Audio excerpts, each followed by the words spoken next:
Zbuloi data kur hyn në fuqi marrëveshja e pensioneve mes Shqipërisë e Italisë. Duke nisur nga data 1 korrik 2025 hyn në zbatim të plotë marrëveshja dypalëshe mes Shqipërisë dhe Italisë në fushën e sigurimeve shoqërore, e cila synon njojën dhe mbrojtjen reciproke të drejtave të qytetarëve që kanë kontribuar në të dyja sistemet.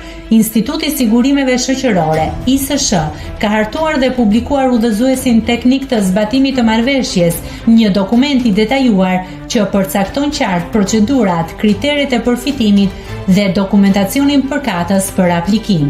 Ky udhëzues do t'u shërbejë drejt për drejt qytetarëve shqiptar dhe italian duke lehtësuar procesin për përfitimin e pensioneve dhe të drejtave të tjera që burojnë nga marrëveshja.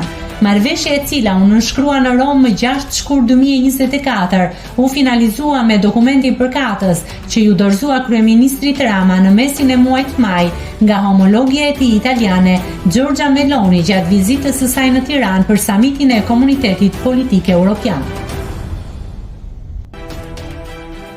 Nëse klikoni mbi butonin subscribe, do t'ju shfaqen të gjitha publikimet tona. Ju ftoj t'i bëni subscribe kanalit, të pëlqeni videot dhe të lini komentin tuaj.